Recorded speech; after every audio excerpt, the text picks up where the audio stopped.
any practical tips that or advice that you could give to someone who's struggling with SSA? I know two of the things you spoke about is confession and talking to someone, like they can reach out to you.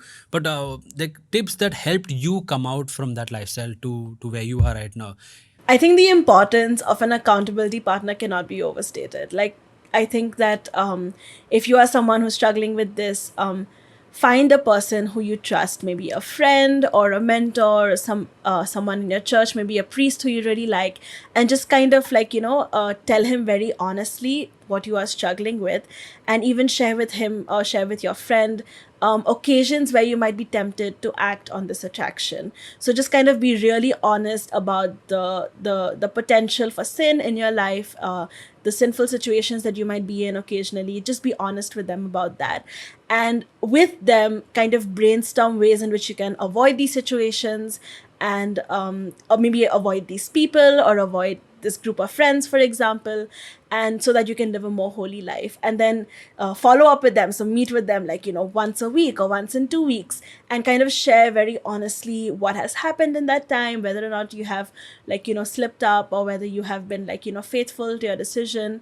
So the importance of an accountability partner, it's so important to have someone like that in your life. Another thing that I would like say is just like to pray, to spend a lot of time praying, and especially sit in the adoration chapel. That's like my favorite place in the world. You're face to face with Jesus. He can speak directly to you. You sit in the adoration chapel, make a date every week, maybe go for an hour.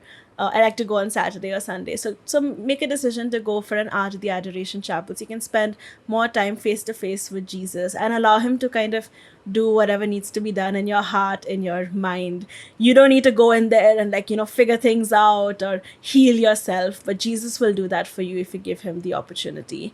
The last thing that I would say is kind of like the opposite. So if you have deep seated same sex attraction, then maybe you don't want to spend time around people who you would be attracted to. But the opposite of that would be to work on your relationship with people of the same sex. So have good friends. If you are a guy, have good guy friends who are trying to follow Jesus with their lives, who will relate to you in a healthy manner, and work on those friendships. That's what I did when I was kind of like leaving this lifestyle behind, is that I was so blessed to be surrounded by some really really good and holy women who are trying to follow Jesus, who are running after him, running after his heart. And I felt so completely safe around them to kind of realize my own womanhood, to realize my own femininity, to kind of embrace who I really was. And I think that's so important with people of the same sex, people who have same sex attraction, is that they struggle to relate healthily with people of the same sex.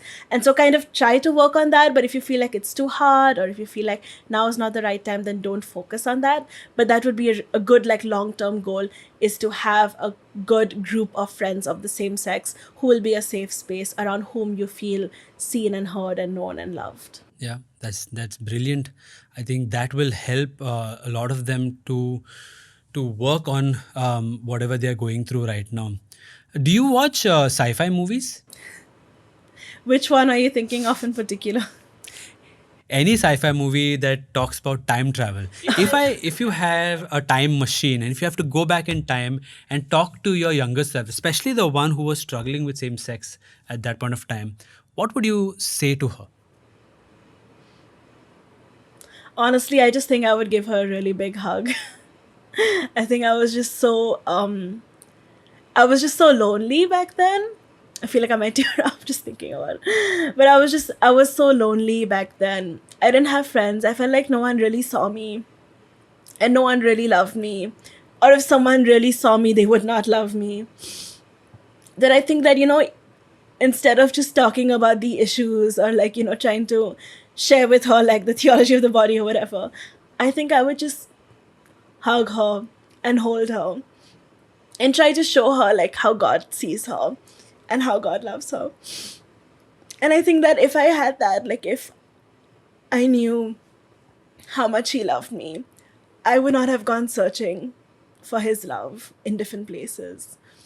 And there's a lot of things that I would say, but it would just mostly have to do with the fact that, there's nothing wrong with you.